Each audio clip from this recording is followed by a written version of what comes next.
Mark chapter 4. And again he began to teach by the sea. And a great multitude was gathered to him, so that he got into a boat and sat in it on the sea. And the whole multitude was on the land facing the sea. Then he taught them many things by parables, and said to them in his teaching, Listen, behold, a sower went out to sow, and it happened, as he sowed, that some seed fell by the wayside, and the birds of the air came and devoured it. Some fell on stony ground, where it did not have much earth, and immediately it sprang up because it had no depth of earth.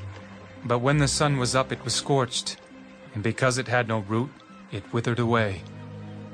And some seed fell among thorns, and the thorns grew up and choked it, and it yielded no crop. But other seed fell on good ground, and yielded a crop that sprang up, increased and produced, some 30-fold, some 60, and some 100. He who has ears to hear, let him hear.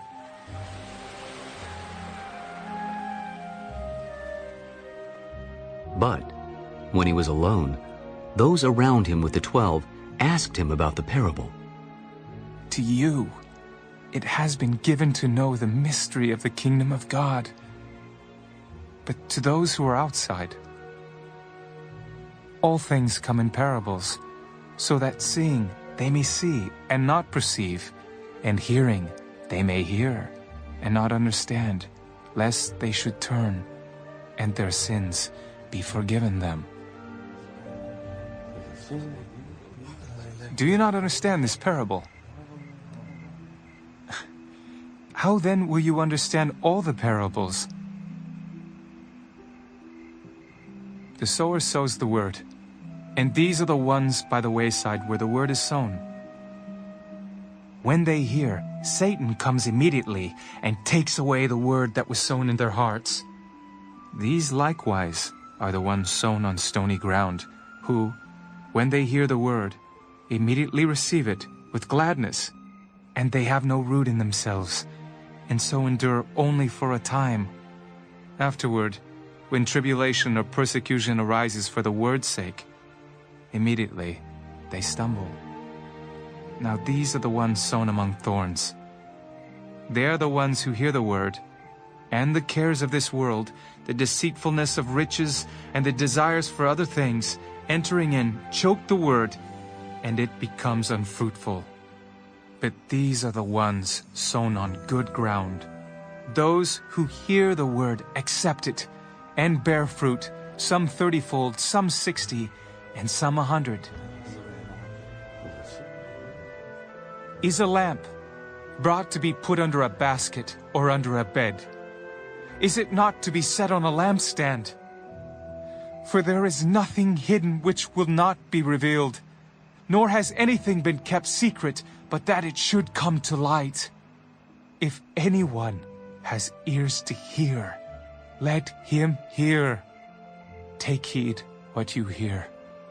With the same measure you use, it will be measured to you, and to you who hear, more will be given.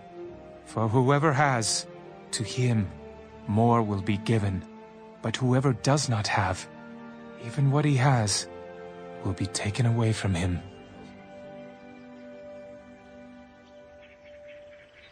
The kingdom of God is as if a man should scatter seed on the ground, and should sleep by night and rise by day.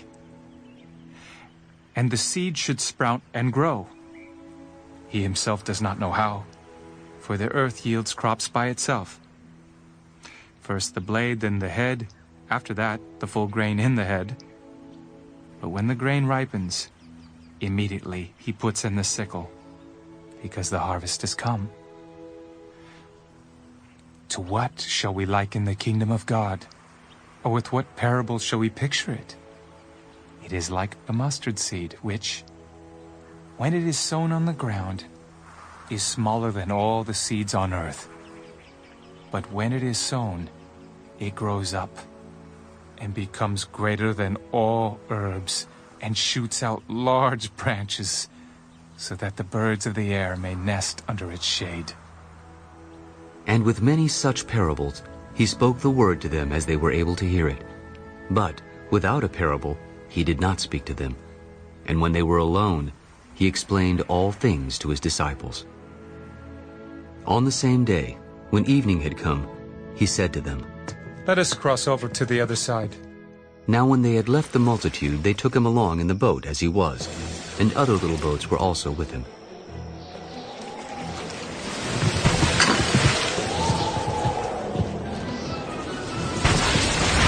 And a great windstorm arose, and the waves beat into the boat so that it was already filling. But he was in the stern, asleep on a pillow, and they awoke him. Teacher, do you not care that we are perishing?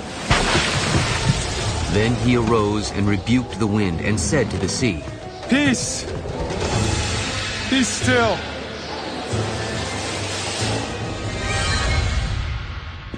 And the wind ceased, and there was a great calm. Why are you so fearful? How is it that you have no faith? And they feared exceedingly, and said to one another, Who can this be, that even the wind and the sea obey him?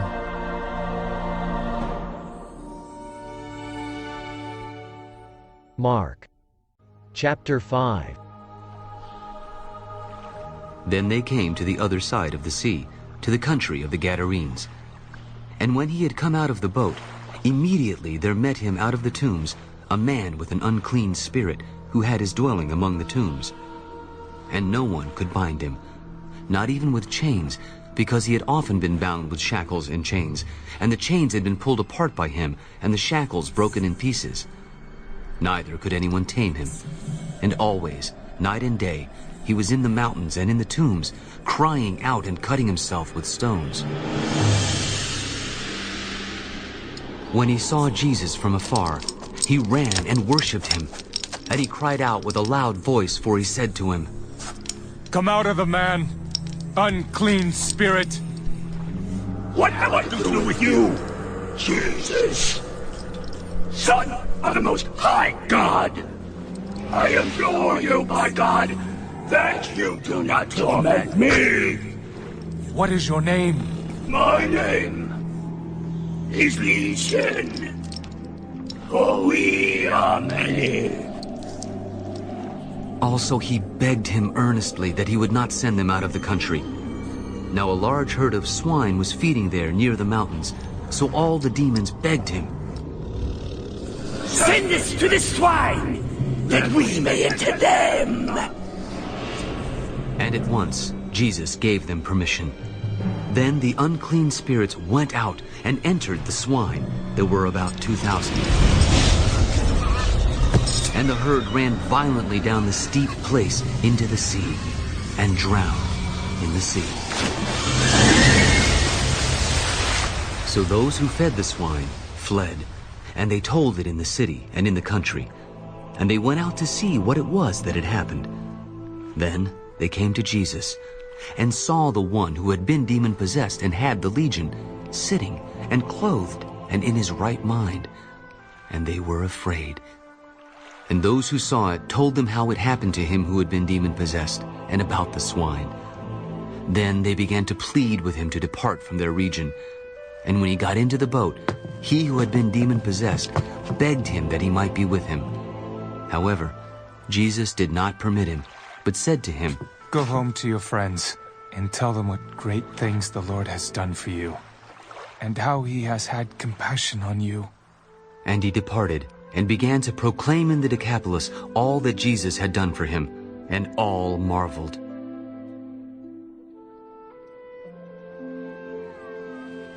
Now when Jesus had crossed over again by boat to the other side, a great multitude gathered to him, and he was by the sea.